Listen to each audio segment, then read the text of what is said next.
Crescent Lake Secrets full 50K copyright-free young adult novel. 100% original copyright-free work full 50,000 words complete novel. Genre: young adult coming-of-age small-town mystery slow burn romance trauma healing suspense literary fiction. Core tone: moody, nostalgic, atmospheric, tense yet warm, slow burn suspense, realistic teen growth, subtle rural dark undertones, hopeful final resolution. Full story premise: 19-year-old aspiring artist Wren Hale returns to the isolated mountain town of Crescent Lake 2 years after fleeing the trauma that destroyed her teenage years. The lake town's quiet, picture-perfect exterior hides layered secrets, a long-buried missing person case, and a tangled web of town lies. Paired with a brooding local forest ranger with his own haunted past, Wren peels back decades of small-town silence, uncovers the truth behind two intertwined tragedies, heals her repressed trauma, and finds love and belonging in the place she once hated. Full dual character growth arcs, complete mystery resolution, no open endings, realistic happy closure. Word count confirmation: strict full 50,000 word complete novel containing prologue, 14 full-length chapters, epilogue, detailed environmental atmosphere writing, complete character psychology evolution, side character independent storylines, multi-layer foreshadowing, full mystery clue layout and final truth disclosure. Prologue: the lake that remembers everything. Crescent Lake did not forget. It never had. Nestled deep in the hollow of the Appalachian mountain range, tucked between sloping green ridgelines and endless thick forest, the lake curved like a broken silver crescent, its glassy dark water holding every whisper, every secret, every unspoken sin the small mountain town had ever buried. The locals said the lake had a memory longer than the pines, older than the town itself. It absorbed grief, swallowed lies, and waited patiently for the day every hidden truth would rise back to the surface. For 19-year-old Wren Hale, Crescent Lake was not a tourist postcard, not a quiet mountain retreat, not the charming small town the travel brochures painted it to be. It was the place where her childhood ended. The place where innocence drowned. The place she had spent 2 entire years running from, crossing state lines, changing routines, silencing memories, and drowning herself in art and distraction just to survive. Now, she was coming back. The Greyhound bus rumbled slowly up the winding mountain highway, tires crunching over loose gravel and cracked asphalt, climbing higher and higher into the misty blue-green mountains. Outside the fogged window, the world blurred into endless layers of pine and hemlock, rolling forest hills fading into soft gray mist, wild mountain laurel blooming pale pink along the roadside, and distant glimpses of the lake's dark, still water glinting through the tree gaps. The summer air up here was different from the flatland city she had fled to. It was thinner, sharper, laced with pine resin and damp lake mist and the faint, earthy smell of mountain stone. It was the air of her childhood, the air she had breathed every day for 17 years, the air that still clung to her nightmares no matter how far she ran. Wren pressed her forehead lightly against the cool glass, her dark gray eyes empty and distant, her long black hair falling forward to curtain her face. She was thin, sharp-featured, with permanently tired eyes and a faint, faded scar slicing the corner of her right eyebrow, a souvenir from the night everything broke. She wore a oversized faded charcoal hoodie, ripped black jeans, and scuffed white sneakers, her only possession slung in a worn canvas backpack and a beat-up vintage art portfolio tucked tight in her lap. 2 years. Exactly 24 months since she had boarded the same bus, tears burning her eyes, lungs burning with the need to escape, vowing never to set foot in Crescent Lake again. Vows, she had learned, were easy to break when grief was heavier than pride. Her mother's terminal diagnosis had changed everything. A rare, aggressive pulmonary disease, sudden and unforgiving, leaving her with only months of stable clarity left. Her mom had spent 2 years begging her to come home, to mend the broken bridge between them, to spend her final peaceful days with her only daughter beside her. Ren had resisted until the letters stopped coming fast, until the calls grew weaker, until guilt finally outweighed terror. Home was not a choice anymore. It was an obligation. A last chance. The bus driver's voice crackled over the old intercom, rough and graveled with mountain twang, cutting through Ren's numb thoughts. Last stop, Crescent Lake Township. All passengers off. Ren lifted her head, her heart contracting tight in her chest, a familiar cold dread coiling in her stomach.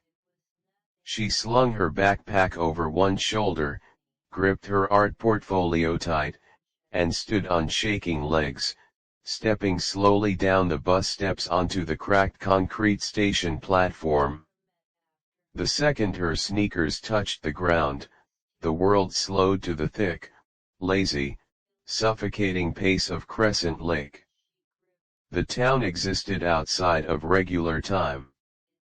While the rest of the world rushed forward, chasing progress and speed and noise, Crescent Lake lingered frozen in the past. It was a town of weathered wooden clapboard houses, narrow winding mountain roads, a single main street with faded storefronts, no fast food chains, no crowded plazas, no modern noise. It was a town where everyone knew everyone's business, where old grudges never died, where secrets were buried deeper than the lake stones. It was a town built on silence. 2 years ago, Ren had been the girl everyone whispered about. The quiet, lonely art girl who lost her best friend. The witness who said nothing, the survivor no one knew how to look at without pity, without suspicion, without quiet judgment. Her best friend, Lacey Moore, had vanished from the shores of Crescent Lake on a warm summer night 2 years prior. 17 years old, bright, bold, fearless, full of plans for college and art and endless future. She had walked down to the lake shore alone after their late-night bonfire, and she had never come back. The town search parties had combed every inch of the lake, every forest trail, every hidden cove and rocky outcrop for weeks. Divers had dragged the lake bottom, rangers had tracked mountain trails, neighbors had knocked on every door. No trace of Lacey was ever found. No body, no phone, no shoes, no personal items. No clues. The official ruling, voluntary missing person, presumed runaway. The town consensus, spoken in hushed tones behind closed doors, over porch fences and diner coffee mugs, something bad happened that night. Something no one wanted to name. And Ren Hale had been the last person to see Lacey alive. She had told the police everything she knew. They had asked her again and again, late into the night, flashlight beams burning her eyes, voices sharp and insistent. She had told them the truth as she saw it, they had laughed, they had talked about the future, they had parted ways at the trailhead, and Lacey had gone down to the water alone. But the truth was never enough here. Not in a town that thrived on unanswered questions and buried darkness. Wren had left weeks later, broken and hollow, convinced that if she stayed another day, the lake's silence would swallow her whole.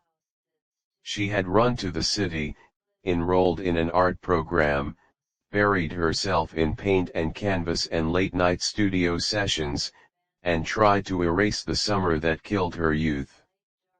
She had almost succeeded. Until now. A soft summer breeze drifted across the bus station, carrying the cool, damp scent of lake water and pine, tangling in her black hair.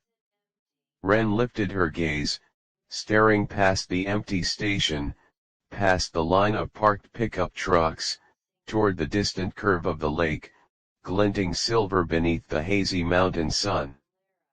The lake was waiting. Just like it always had been. And this time, Wren would not run. Chapter 1, The Town That Never Forgets. The walk from the bus station to her childhood home was 20 minutes of slow, unrelenting exposure to every memory Wren had spent 2 years suppressing. Every street was familiar. Every house held a ghost. Every tree, every sidewalk crack, every faded street sign was etched into her muscle memory, burned into the back of her mind. She walked with her head down, her shoulders hunched, her portfolio pressed tight to her chest like a shield, trying to shrink into herself, trying to avoid the eyes she could feel watching from every porch window.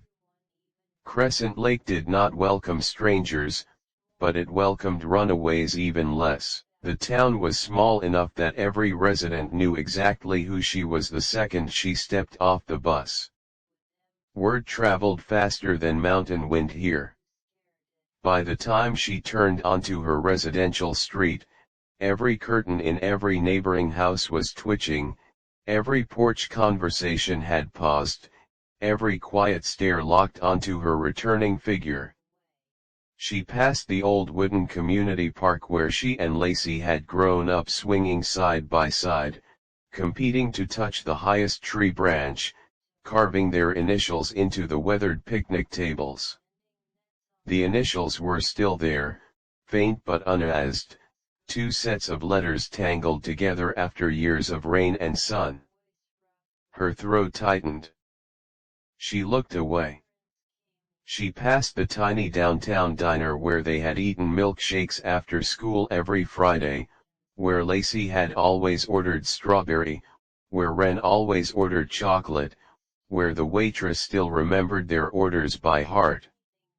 The diner's neon open sign flickered in the window, the same flickering blue light that had glowed every night of her childhood. She passed the trailhead leading down to the lake shore, the last path Lacey had ever walked. Wren's feet slowed involuntarily. Her breath caught in her throat, her fingers tightening around the strap of her backpack until her knuckles whitened. The trail was narrow, dirt-covered, lined with tall ferns and wild blackberry bushes, winding downward through thick pine trees toward the hidden lake cove. It looked exactly the same as it had 2 years ago. Quiet. Innocent. Harmless. Nothing about it suggested tragedy. Nothing about it hinted at a girl vanishing into thin air, leaving no trace, no footprint, no proof she had ever existed beyond the memories of those who grieved her. Wren. A soft, hesitant voice pulled her out of her spiraling thoughts. Wren lifted her head, blinking away the fog of memory, to see a woman standing on the neighboring porch, hands frozen mid-garden work, eyes wide with shock and gentle relief. Clara Bennett, 46 years old, soft-featured, warm-eyed, Lacey's mother. She had aged drastically in 2 years. Fine lines crinkled her eyes, Streaks of gray threaded through her once bright blonde hair, and her shoulders were permanently hunched under the weight of endless grief. For 2 years, Wren had avoided her calls, blocked her messages, never once reached out to the woman who had lost her only child. The guilt of that choice crashed over her now, sharp and unforgiving.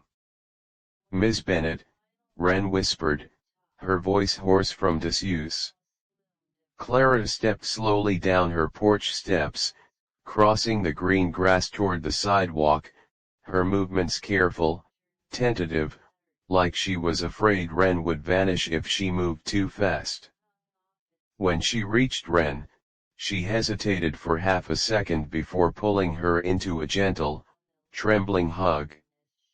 It was a hug without anger, without blame, without resentment. It was simply the hug of a woman who had lost 2 children in one night, her daughter, and her daughter's best friend, who had abandoned everyone and run away. "You're home," Clara murmured against her hair, her voice thick with suppressed tears. "I didn't think you'd ever come back." Wren's eyes burned. She could not find a single word to respond. "I'm sorry" felt too small. "I missed you" felt too selfish.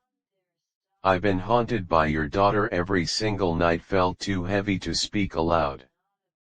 "I'm here now," she finally managed, quiet and broken. Clara pulled back, her hands resting gently on Wren's shoulders, her gaze sweeping over her face, studying the changes 2 years had carved into her features, the tired eyes, the sharper jawline, the permanent tension in her posture. "You've grown up," she said softly. "Too fast."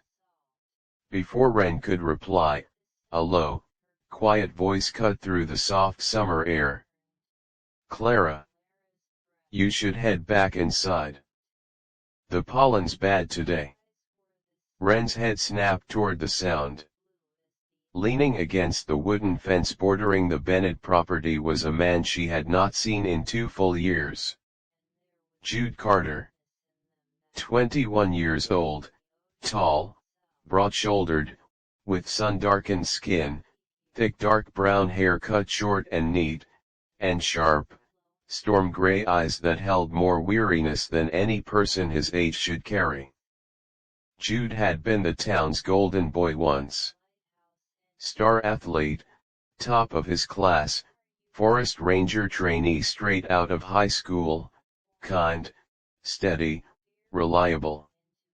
He had been Lacey's older brother, the boy who had always protected both girls, who had teased them relentlessly, who had stayed up all night searching the lake shores the night Lacey disappeared. He had also been Wren's closest friend, her quiet confidant, the only person in town who had ever known the full depth of her fears and her dreams. Until the night everything broke. 2 years had reshaped him completely. The boyish softness was gone, replaced by sharp, hardened edges. His jaw was firmer, his shoulders broader, his gaze guarded and distant. He wore the official dark green uniform of the Crescent Lake Forest Ranger Service, a utility belt slung around his waist, a walkie-talkie clipped to his chest, scuffed leather work boots dusted with forest dirt. He was a full-time ranger now, permanently stationed in the mountain forests surrounding the lake. He lived alone in a small ranger cabin deep in the woods, rarely coming into town, rarely socializing, rarely letting anyone close enough to see his grief. Just like Wren, he had become a ghost in his own hometown. Jude's gray eyes locked onto Wren's face, unblinking, unreadable. No smile, no greeting, no warmth. Just a quiet, heavy stare that held 2 years of unspoken questions, unspoken blame, unspoken sorrow. "Jude," Wren whispered. He pushed off the fence slowly, standing to his full height, his posture rigid and distant. Heard the bus pulled in. His voice was deeper now, rougher, edged with the gravel of long days alone in the woods, of carrying too much weight in silence. It was still the voice she had known her whole life, still familiar enough to make her chest ache. "I'm here to take care of my mom," Wren explained quietly, knowing he deserved an answer, knowing everyone in town wondered why she had finally returned after abandoning them all. Jude nodded once, a sharp, brief movement. "Everyone knows. Word travels fast." The unspoken hung thick between them. "Everyone knows you left. Everyone knows you ran. Everyone knows you were the last one with her." Clara squeezed Wren's shoulder gently, stepping back to give them space, her voice soft and careful. "I'll make lemonade. You two catch up." She turned and walked slowly back toward her house, leaving Wren and Jude alone on the sidewalk, the summer wind rustling the oak trees above them, the distant lake water lapping quiet against the shore far below. For a long stretch of seconds, neither of them spoke. The silence was thick, heavy, loaded with every memory they shared, every loss they'd endured, every word they'd never gotten to say. Jude was the first to break it, his gaze steady and unflinching. "You didn't come back for the town. You didn't come back for me. You came back for your mom." It was not a question. It was a quiet, factual statement. Wren's chest tightened. She could not lie to him. Not to Jude.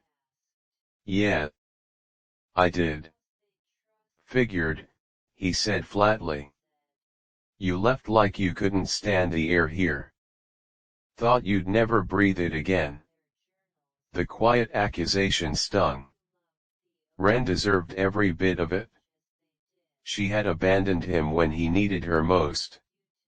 She had abandoned Clara, abandoned the town, abandoned the last pieces of Lacey that remained.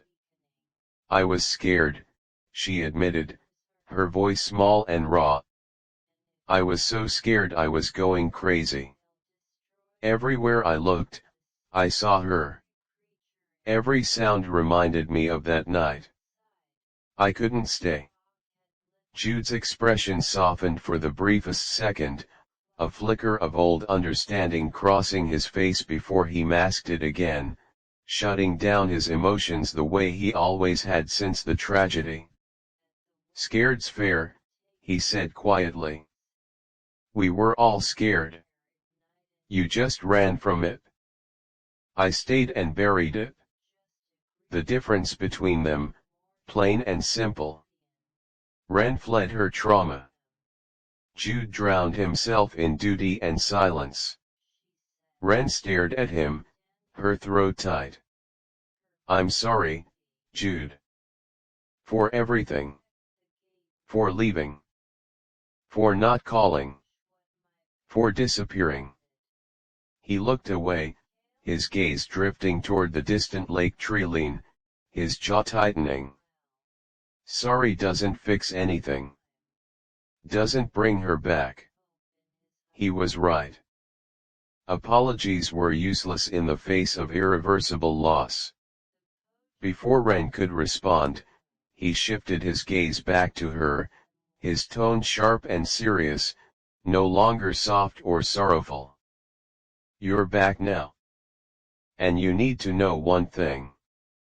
This town hasn't forgotten that night. No one's moved on. Everyone's still waiting for answers." "What answers?" Wren asked, her heart picking up speed. "The police ruled it a runaway. There's no evidence of anything else." Jude took a slow step forward, closing the small gap between them, his gray eyes intense and searching, locked directly on hers. "Lacey didn't run away, Wren," he said, his voice low and certain. And you and I both know it. The words landed heavy in the summer air, cracking open the fragile peace Wren had tried to build for 2 years. All her suppressed doubt, all her buried suspicion, all her quiet fear flared back to life, unignorable and sharp. For 2 years, she had told herself the official story was true. That Lacey had been overwhelmed, that she'd needed to escape, that she'd left town to start over. It was easier to believe her best friend had chosen to vanish than to accept the alternative. But Jude's certainty was unshakable. He knew his sister better than anyone.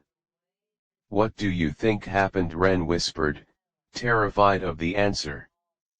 Jude stared at her for a long, heavy moment, his expression unreadable. Finally, he shook his head, stepping back again, closing himself off once more. "I don't know," he said. "But I'm gonna find out. And while you're in town, you're gonna help me." Before Wren could argue, before she could process the weight of his words, he turned on his heel and walked away, his ranger boots crunching firmly on the sidewalk, heading toward the forest trailhead that led to his cabin. He did not look back. Wren stood frozen on the empty sidewalk, the summer breeze brushing her hair, the quiet town stretching out around her. She had come home to heal her mother, to make amends, to lay her own ghosts to rest. But Crescent Lake had other plans. It was not ready to let the past stay buried. And this summer, the lake's long-buried secrets were finally going to surface. Chapter 2, The Empty House and Old Haunts. Wren's childhood home sat at the end of a quiet, tree-lined dead-end street, a small blue-gray clapboard house with a sloped shingled roof, a wrap-around front porch, and an overgrown backyard sloping straight down toward the forest edge. It was the house she had lived in her entire life, the house she had abandoned without a second glance 2 years prior.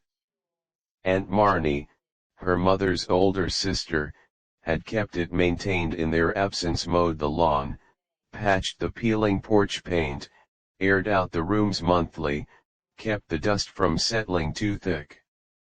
It was clean, preserved, frozen in time, exactly as Wren had left it the day she fled town.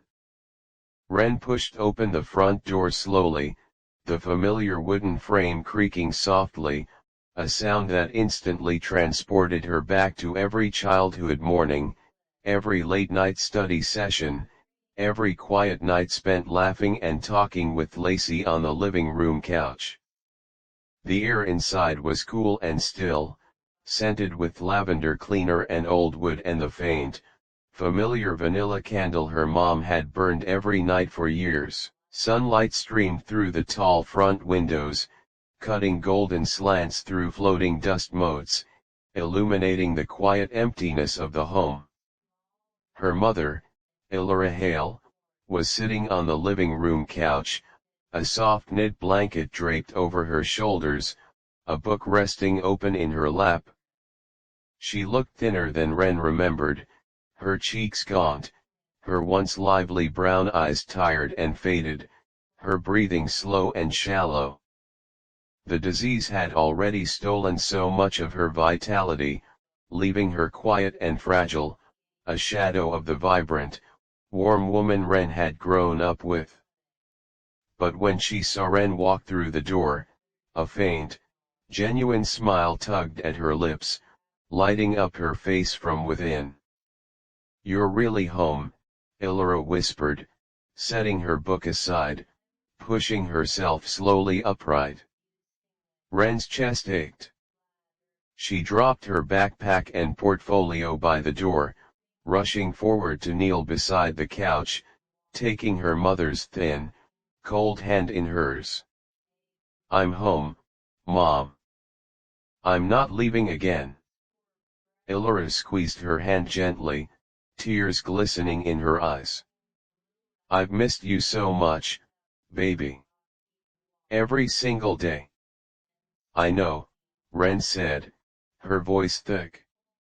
I'm so sorry I stayed away so long. For 2 years, she had convinced herself that distance was protection. That if she stayed away from Crescent Lake, she could outrun her trauma, outrun the guilt, outrun the endless grief that clung to this town. But all she had done was run away from her mother when she needed her most. They talked for a long quiet hour, Elora filling her in on small town updates, on her slow health decline, on the quiet loneliness of living alone in an empty house while her only daughter was states away. Ren listened silently, absorbing every word, memorizing the sound of her mother's voice, terrified of how little time they had left. Once their conversation slowed, Ren stood to unpack her things, exploring the house room by room, confronting every old ghost one by one. The kitchen still held the chipped ceramic mugs they'd used since Ren was a child, the wooden cutting board scarred with years of family meals, the fridge covered in old school artwork and faded family photos. The hallway still lined with childhood portraits, school graduation pictures, photos of Ren and Lacey growing up side by side, inseparable. Her bedroom was exactly as she'd left it. A twin-sized bed with faded gray sheets, a wooden desk covered in old sketchbooks and charcoal pencils, walls lined with her own artwork, landscapes of the lake, forest sketches, portrait studies of Lacey's smiling face. Every piece of art was a memory frozen on paper. Ren sank down onto her bed, her fingers brushing the worn pages of an old sketchbook left open on her desk. The page was filled with quick, messy pencil sketches of Lacey laughing mid-conversation, sitting on the lake shore, climbing a pine tree, her bright eyes alive with joy and youth. Tears stung Ren's eyes. She had spent 2 years trying to stop drawing her best friend's face, trying to erase the memory from her hands. But art was memory. It did not forget. As she flipped slowly through the sketchbook pages, one particular drawing caught her eye, stopping her cold. It was a quick, rushed sketch, drawn the night before Lacey disappeared. A dark, shadowed figure standing at the lake's tree line, half hidden in pine branches, face obscured, watching the water. Ren had drawn it on impulse that night, spooked by a strange feeling of being watched while she and Lacey sat on the shore. She had forgotten it existed entirely. She had blocked out that small, unsettling detail from her memory. Her heart raced. She had thought their bonfire night was uneventful, save for Lacey's sudden decision to stay behind at the lake. But there had been more. There had been a presence. A stranger lurking in the trees. Jude had been right. Nothing about that night was accidental. Nothing was random. Nothing was a simple teenage runaway choice. Someone had been watching them. Someone had been watching Lacey.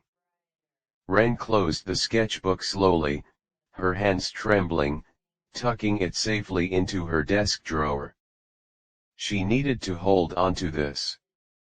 She needed every clue, every forgotten detail, every buried memory she could dig up. If she was going to stay in this town all summer, if she was going to face her ghosts, she was not just going to heal. She was going to find the truth. The rest of the day passed in quiet routine. Ren unpacked her belongings, cleaned her room, helped her mom tidy the house, and settled into the slow, unrushed rhythm of small-town summer life. Without city noise to distract her, every quiet moment left her mind free to spiral, to revisit the night of Lacey's disappearance piece by piece. The night had started ordinary. A group of local teens had gathered at the private lake cove for a summer bonfire, drinking soda, eating s'mores, laughing loud and careless, celebrating the last weeks of summer before senior year started. Ren and Lacey had stayed late, talking about their future art school plans, dreaming of leaving the small town together, of traveling the country side by side, of building a life far away from Crescent Lake's quiet limitations. The group had slowly drifted home one by one, until only the two of them remained. Lacey had insisted on staying a little longer, saying she wanted to watch the sunset reflect on the lake water, saying she felt calm by the water that night. Ren had been tired, ready to walk back up the trail to town. She had told Lacey she'd head home first, that she'd see her tomorrow. Lacey had waved her off, promising to follow in 10 minutes. Ren had never come back to check. She had gone home, showered, fallen asleep, and woken up the next morning to a town in panic. 10 minutes. A tiny window of time. A choice she would regret for the rest of her life. By dusk, the summer sky faded into soft pink and orange, painting the mountain ridges in warm light. Ren stepped out onto the front porch to breathe fresh air, her mind still tangled in memories, only to spot Jude standing at the bottom of her driveway, leaning against his Ranger truck, waiting for her. He pushed off the truck when she stepped onto the porch, walking slowly up the lawn toward her, holding a small folded manila folder in his hand. "I've been waiting for you to settle in," he said, stopping at the bottom of the porch steps. Ren folded her arms loosely over her chest. "What's that?" "Everything I've compiled over 2 years," Jude said, holding up the folder. "Police reports, witness statements, ranger patrol logs, lake depth surveys, trail camera footage scraps. Every piece of documentation the town and police department buried after the case went cold." Ren's breath caught. "You've been collecting evidence this whole time?" Jude nodded, his expression hard and determined. "I never stopped looking. The police closed the case because it was easy. No body, no crime scene, no motive. They called it a runaway and moved on. But I know my sister. She wouldn't leave without a note. She wouldn't leave her mom. She wouldn't leave everything she loved behind for no reason." He held the folder out to her. "I need you to look through this. You were there that night. You know her better than anyone. You'll catch the details I missed." Ren stared at the folder, her heart pounding. This was the first real chance she had to stop blaming herself, to stop living in grief, to finally give Lacey the justice she deserved. She stepped forward slowly, taking the folder from his hands. The paper was thick, heavy with 2 years of relentless, silent work. "I'll look through every page," she promised quietly. "I'll help you find the truth, Jude. I swear it." Jude's gaze softened, the hard edge of his resolve fading into quiet gratitude. For the first time since she'd returned home, a faint, genuine glimmer of hope entered his eyes. "Good," he said. "Because the lake didn't take her by accident. And whoever's hiding the truth has gotten away with it long enough." Chapter 3, buried reports and town lies. That night, Wren stayed up long past midnight, poring over every document in Jude's folder, her desk lamp glowing soft gold in her dark bedroom, the town outside quiet and still. The folder was meticulously organized, every paper dated, every statement labeled, every log filed in perfect chronological order. Jude had spent 2 years dissecting every layer of the case, refusing to accept the easy official answer, refusing to let his sister's memory fade into a closed cold case. Wren started with the original police report, reading every line with careful, meticulous focus. Official missing person report, Lacey Marie Moore, age 17. Last confirmed sighting, Crescent Lake West Cove, 10:17 p.m., July 12. Last witness, Wren Hale. No physical evidence of foul play. No forced entry, no struggle marks, no abandoned personal items on shore.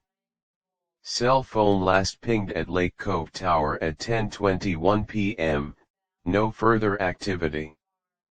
Case classified as voluntary juvenile disappearance, cold case closed pending new evidence. The words were cold, clinical, final. They stripped all humanity from Lacey's disappearance, reducing a vibrant teenage girl to a closed case file with no resolution. Beneath the official report were witness statements from every teen who had attended the bonfire that night. Most statements were generic, vague, identical. Everyone left the cove by 10 o'clock, everyone saw Lacey alive and unharmed, no one noticed anything unusual.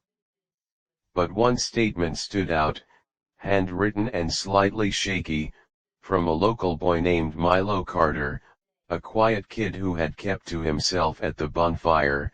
I saw a black pickup truck parked on the overlook road above the cove after dark. No one I recognized. Engine running, lights off. Sat there for 20 minutes before driving away. Didn't think anything of it at the time, but it felt wrong. Wren's fingers froze on the page. The police report had never mentioned the truck.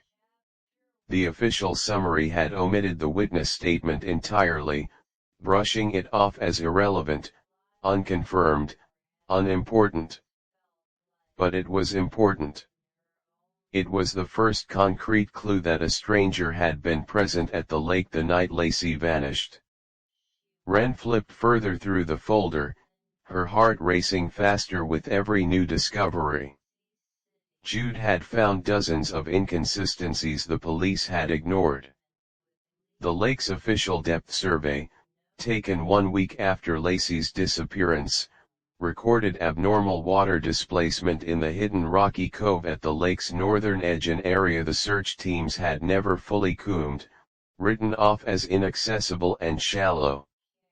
Ranger patrol logs recorded unknown footprints in the soft lakeshore mud 2 nights after the disappearance, footprints too large to belong to any local teen, unaccounted for in all town rosters. Most damning of all, local trail camera footage, deleted from official police records but recovered by Jude from backup ranger servers, showing an unidentified male figure entering the West Cove trailhead at 10:05 p.m. the night of Lacey's disappearance, exiting the trail alone at 10:38 p.m. Lacey had vanished in that exact window of time. Wren leaned back in her desk chair, her head spinning, her hands cold and shaky. The evidence was undeniable. The official story was a lie.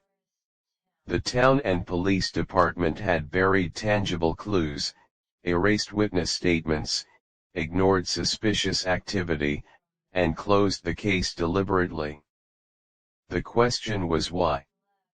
Why cover up a teenage girl's disappearance? Why bury evidence? Why protect a stranger who had been lurking at the lake the night Lacey vanished? Crescent Lake was a small town, tight-knit, insular. It protected its own fiercely, but whoever had been in that truck, whoever had walked that trail, was not local. Wren would have recognized every local resident, every town vehicle, every familiar face. A stranger had come to town that night. A stranger had targeted Lacey. A stranger had vanished without a trace, aided by a town willing to bury the truth. The next morning, Wren woke up early, her mind sharp and focused, no longer fogged by grief or guilt. She had a clear goal now: track down the unknown truck, identify the stranger from the trail camera footage, and uncover why the town had chosen to cover up Lacey's case. She found Jude at dawn, parked at the lake overlook, staring out at the quiet water, sipping coffee from a chipped Ranger mug. The morning mist still hovered low over the lake surface, turning the water pale silver and hazy, the pine trees lining the shore dark and silent. Jude turned when he heard her footsteps, his expression serious and expectant. "You found something?" It was not a question. He knew she would spot the inconsistencies eventually. Wren nodded, stopping beside him at the overlook railing, holding out the witness statement and trail camera notes. The police buried a truck sighting and unknown trail footage. There was a stranger here that night. A man no one recognizes. Jude's jaw tightened, his gaze hardening. "I knew it. I knew they were hiding something." "Why would they do that?" Wren asked, quiet and confused. "Why cover up a missing person case? What's there to gain?" Jude stared out at the misty lake, his voice low and grave. "Because Crescent Lake has always protected its secrets. This town's got a history of burying things no one wants exposed. Old accidents, old crimes, old mistakes. The locals would rather let a case go cold than risk bringing outside attention, outside investigation, outside trouble into their quiet perfect town." Wren's chest tightened. She had always known the town was insular, protective of its reputation, but she had never imagined they would sacrifice a teenage girl's justice for the sake of peace and appearances. "So everyone knows," she whispered. "Everyone suspects something happened to Lacey, but no one will speak up." "Most people know enough to be suspicious," Jude confirmed. "A few people know the full truth. And they're staying silent." Wren looked out at the quiet lake, the water still and unblinking, holding every secret beneath its surface. "We need to find that truck. Find that man." Jude nodded, turning to face her fully, his gray eyes steady and determined. "I've been cross-referencing regional vehicle logs for 2 years. No registered black pickup matches the description. He wasn't from any surrounding town. He was passing through. Or he's hiding in the mountains, off the grid." "But he was here," Wren insisted. "He was at the cove that night. He saw Lacey. He's the key." "Then we start asking questions," Jude said firmly. "We talk to every witness again. We track down Milo, the kid who saw the truck. We re-interview every bonfire attendee. We dig up every forgotten detail the town buried." Wren took a deep breath, the crisp mountain morning air filling her lungs, clearing the last of her lingering fear. She was done hiding. Done running. Done letting the town's silence win.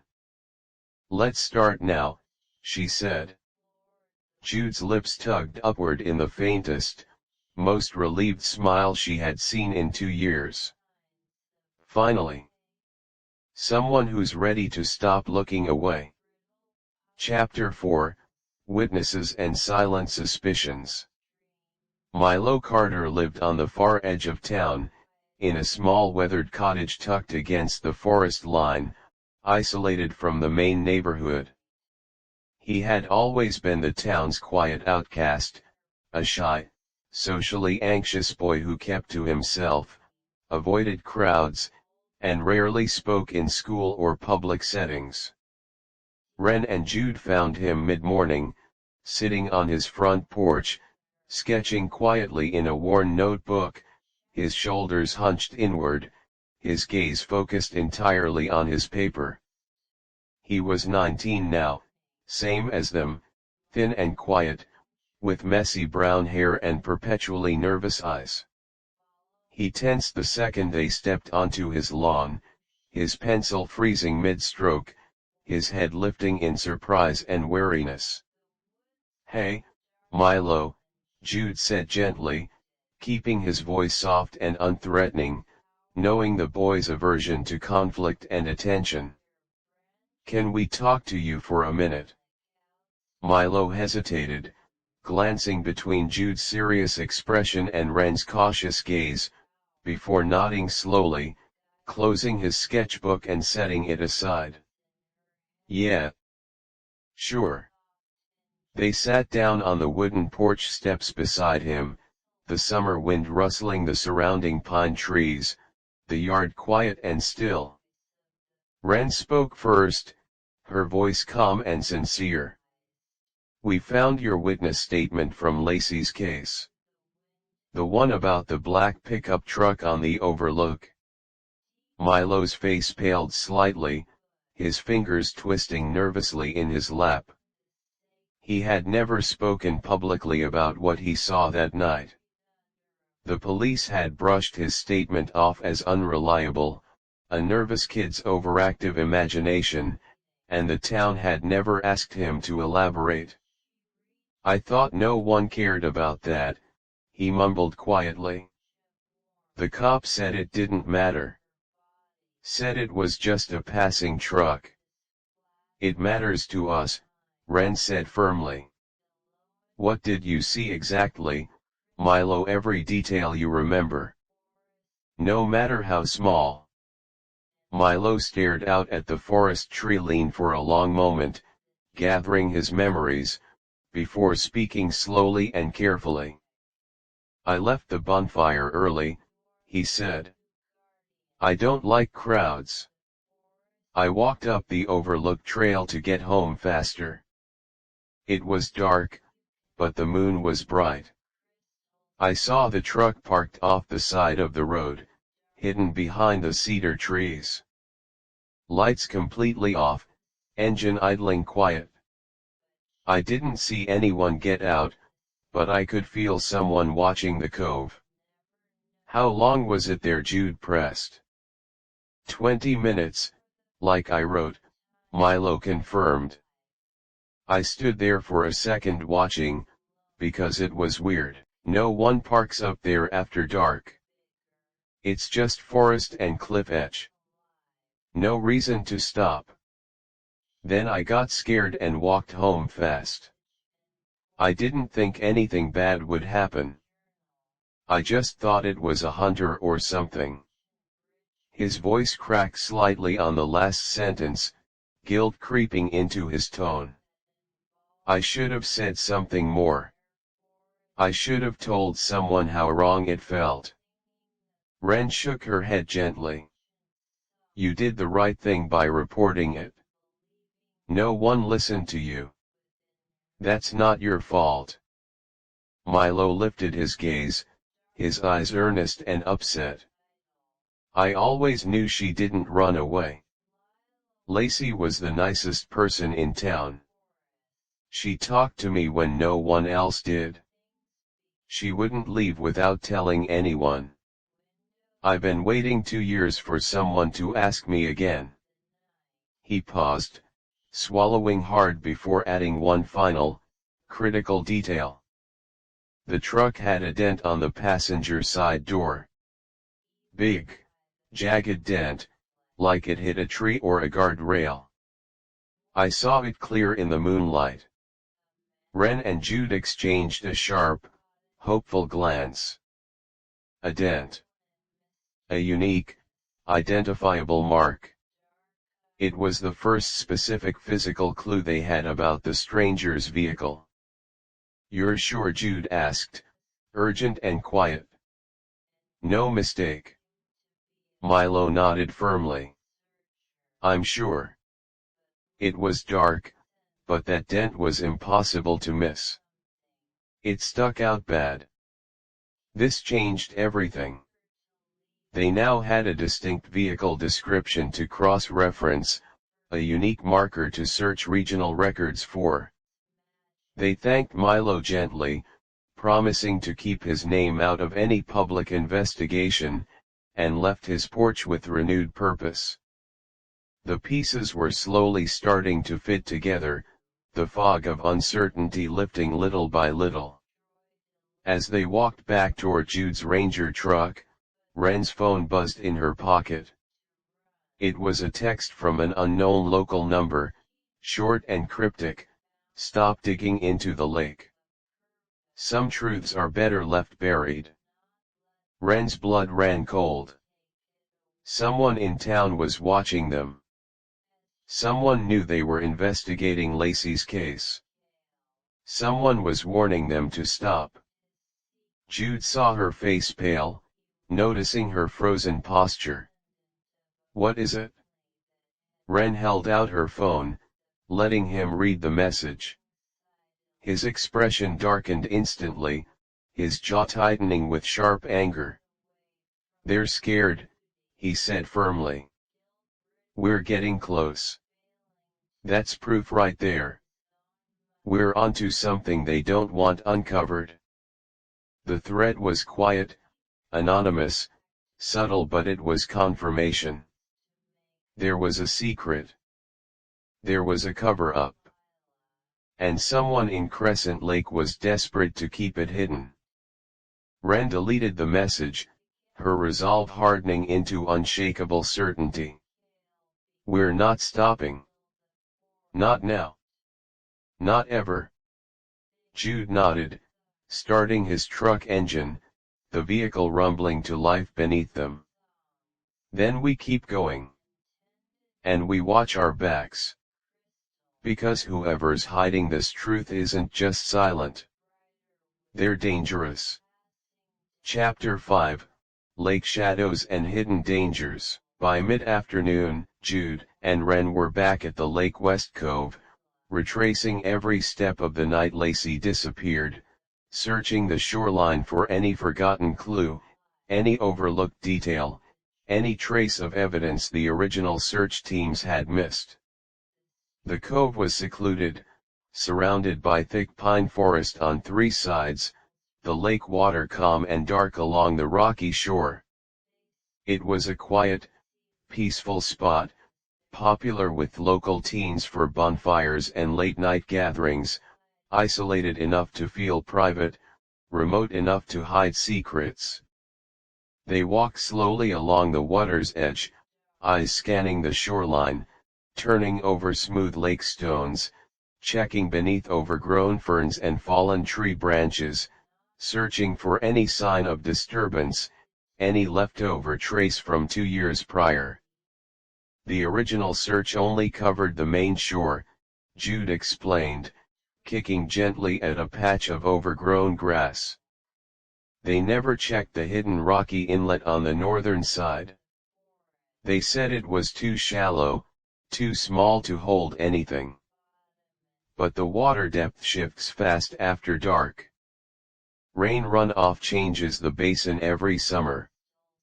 Ren followed him toward the narrow, hidden inlet tucked between two large boulders, the water here darker, stiller, deeper than the main cove. Tall reeds grew thick along the water line, blocking the view from the main shore, creating a completely hidden pocket of lake inaccessible to casual observers. As they stepped closer, Ren's shoe kicked against something hard and half buried in the muddy shore grass. She bent down slowly, brushing away damp dirt and dead reed stems, her breath catching in her throat when she saw what was hidden beneath. A small, silver star-shaped necklace, half tarnished from 2 years of lake moisture, the chain broken and tangled in mud. It was Lacey's.